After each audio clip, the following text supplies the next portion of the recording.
Peace, everyone. My name is Kwamena Mensah.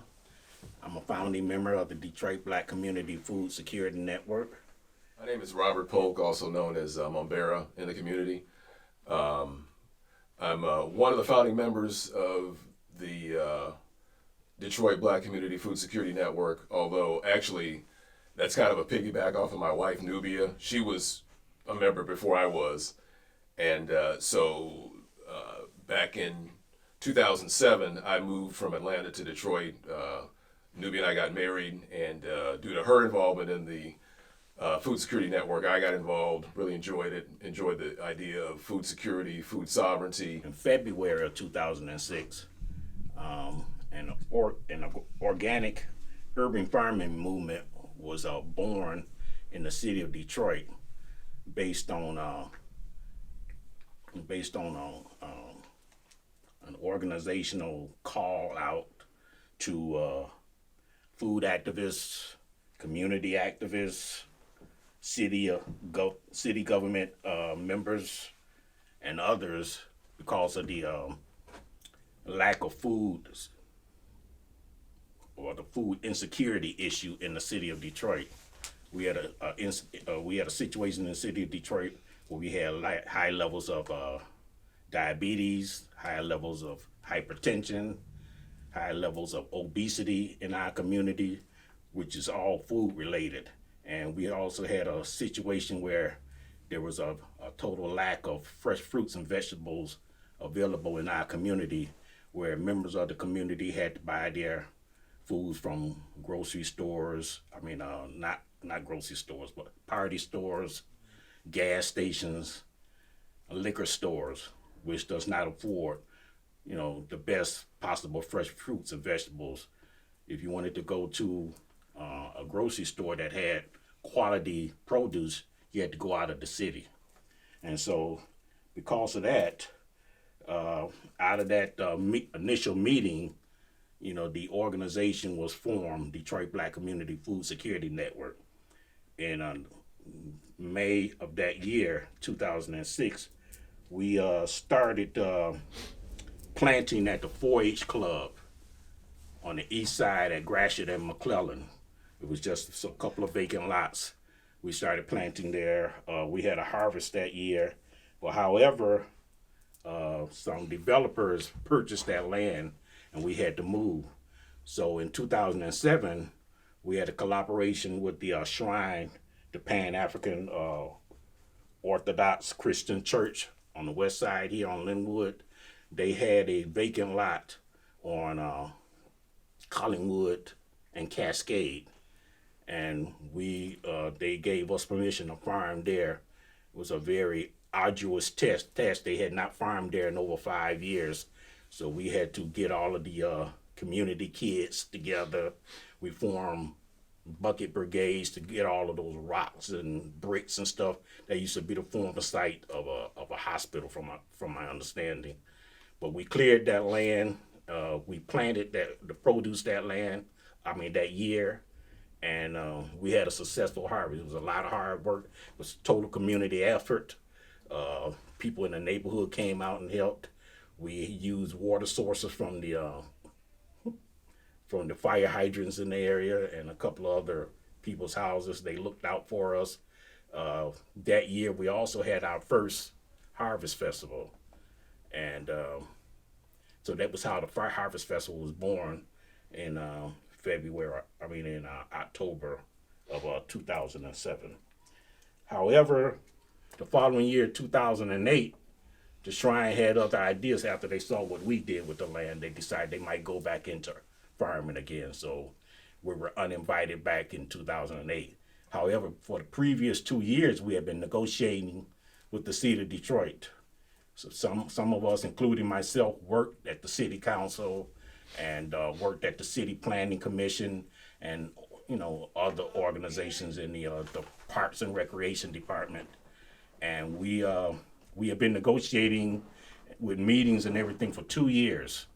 So in 2008, we came to an agreement with the city of Detroit, and we signed a 10-year licensing agreement for a tune of $1 a year for 10 years. And after several different sites, we decided that we would pick the Myers Tree Nursery in Ruich Park. We had the soil tested. The soil was tested, was good. The initial licensing agreement was a 2-acre farm. We developed the quads and everything. But a year or two later, we had an agreement with the city and the Greening of Detroit, and we expanded the farm from 2 acres to 7.5 acres. We have solar energy out at the farm. We have beekeeping out at the farm, a water catchment system with a water retention pond. The Detroit Food Policy Council, Detroit Food Policy was developed with different inputs from the city government and the agricultural community and the universities. We developed Detroit's first food policy. Different cities that already had food policy council, we took the best of their policies and created some of our own. And we created Detroit's first food policy council that was also passed unanimously by the city council in 2008. Some of the programs of the Detroit Black Community Food Security Network include the Food Warriors program led by Mama Hanifa, where we had the youth involved in food education. Also, we developed an agricultural speakers series. We brought in esteemed speakers from different parts of the country, and down at we would have them once a month come in, and they would have expertise in different things that was associated with agriculture. Also, the third program was the Ujamaa Co-op Buying Club. The Detroit Ujamaa Buying Club led to the present development, and the DBCFSN led People's Food Co-op, which is in development as we speak. And so I jumped in with 2 feet, helped out with the farm. And I don't really remember how I got involved in the buying club originally. I think because there was a sister named Jazra who was the original coordinator. And so we kind of worked together. We had a series of meetings. We also had some conference calls and ended up having conference calls every month or buying club meetings every month. And it kind of grew from there. So initially it was probably about 4 or 5 members as a core team. And so we developed a relationship with an organization called UNFI, United Natural Foods, who is a distributor of natural foods. They used to supply Natural Food Patch and some of the other natural food stores in the city. And so we developed a relationship with them and started ordering from them collectively. And so what would happen is we would place the orders online for each member, and then we would, basically after the order was placed, we would wait for the order to come in. And so what would happen is UNFI would send a semi-truck to the DBCFSN office, and we would, as a group, we would unload the truck, separate the orders among the members. The members would come pick them up, pick the orders up, and pay for them. And that's kind of the way it worked. So again, it was probably about 4 or 5 core members, and it ended up growing up to about I think we had about 25 at towards the end there. We had a series of potlucks also, potluck dinners where we'd get together. We talk about orders, we talk about food, nutrition, things like that.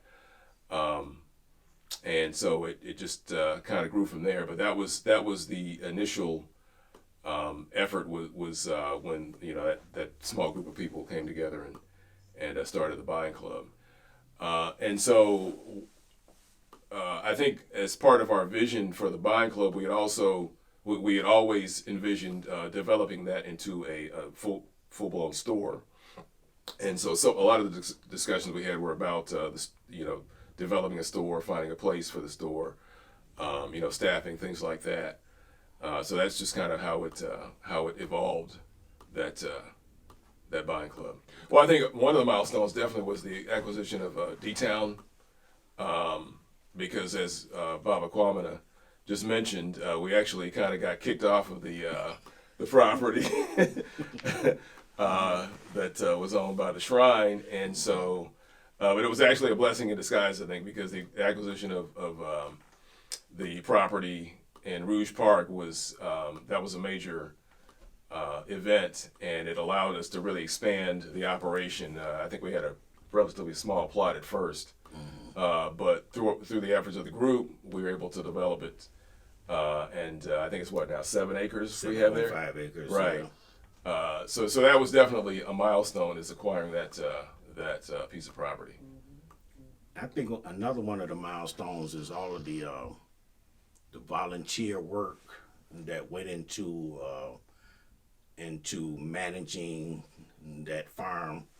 A lot of people from the community, a lot of organizations like such as Michigan State University's agricultural program, they chipped in and purchased equipment. One person from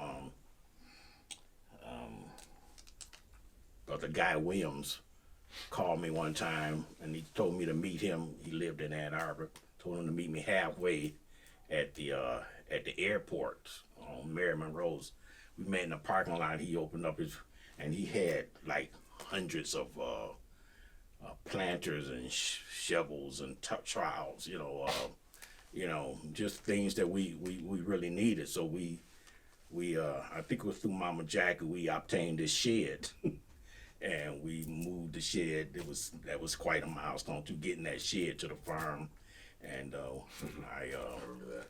I built shelves and stuff for all of our equipment. But people and one winter, it was a pretty snowy winter, and so it was a big lump at the front gate on Outer Drive, and nobody really looked at that lump. So come spring when the snow melted, the lump is turned into this canvas, big huge canvas.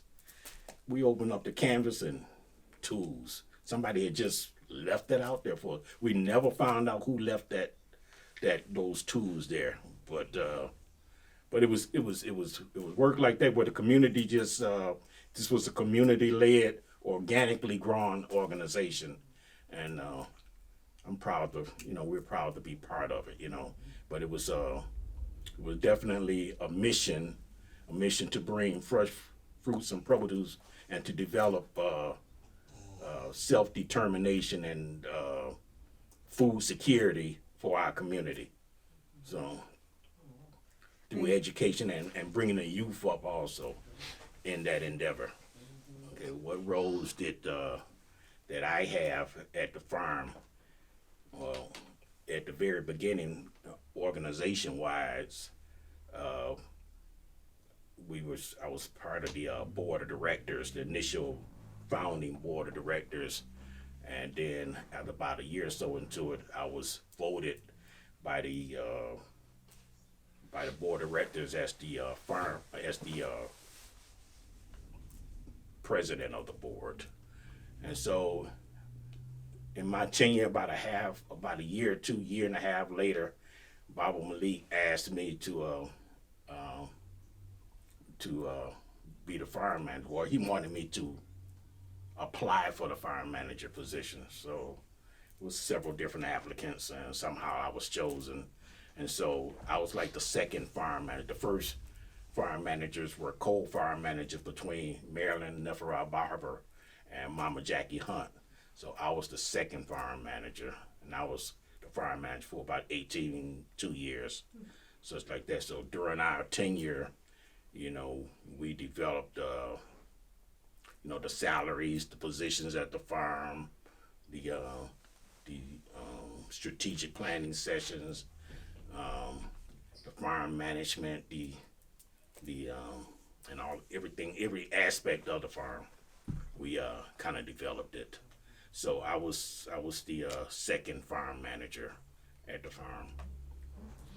Yes, my role at the farm, I was kind of a jack of all trades. I just kind of filled in wherever was necessary. I do remember that adventure bringing in the shed, and because I don't know how the shed got loaded onto this trailer, but I just know that a brother showed up with he had a big pickup truck and was towing the trailer with the shed on, and we were trying to figure out how to get it off. Yeah. He did this, what is it, like a 10 by 15 shed? It was pretty big. Right. Wood. So I think we ended up maybe tying a rope to a tree Yeah. and maybe tying it around the shed, and so the brother pulled the truck forward with the trailer and just kind of slid the shed off of the trailer. Right. It was. I wish we had a video of that. It was pretty interesting, and then we had to kind of drag it into place. But Right. but I really, my role at the farm was whatever needed to be done. I helped with planting a little bit. I helped clean up the beds. Wherever I was needed. And, at the time I had a full-time job, so I was kind of coming in part-time anyway on the weekends mostly, and just filling in wherever needed. There were, quite a bit of work to do there, cleaning up the plots. Of course, harvesting. When harvest time came around, we'd have to harvest the food and kind of separate it, and of course it had to be transported to the place where we sold it. Right. The Eastern market. So yeah, I just was kind of a jack of all trades on the farm. Wherever I needed to fit in, I would do that. So one other story I like to say was at the very beginning, I think it was around 2008, at the initial two acres, we was out there in the evening one time, and we were just, me and Mama Jackie and maybe Malik and a few of us, we were just planting, and all of a sudden somebody said, "Yeah, look," and it was a coyote, a family, just going across the quads, like I guess we were the intruders. They were there first. Yeah. So that was kind of memorable.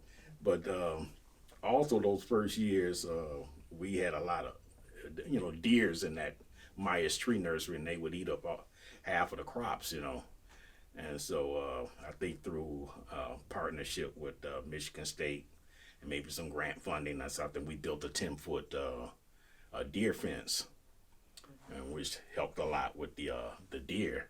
So it kept the deer out, but then it kept other pests like raccoons and possums inside, So we had to really deal with those for a few years.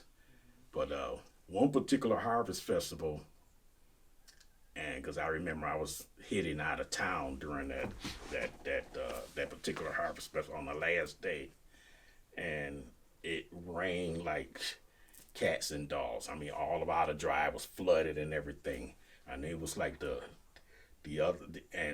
everybody had parked. A lot of people had parked their cars, inside the farm where the stage and everything was, and so at the end of the harvest festival, everybody got stuck. You remember that? I maybe wasn't there that time. All of these cars and stuff. One particular brother named Kareem, I said, "Man, don't drive your truck in there." Oh, I got 4-wheel drive, so he drove his truck in there. He got stuck too, and so they had to find industry type tow trucks to get these cars out. So we had to take the fence out of drive, take that deer fence back down, and have these trucks with their long wrenches because they couldn't come on the farm, and pull cars out one at a time. So these was just some of the challenges. Everything that but everything that could possibly happen did happen. That's the point. That's the point I'm making with that farm. It was not an easy job, but it was a collective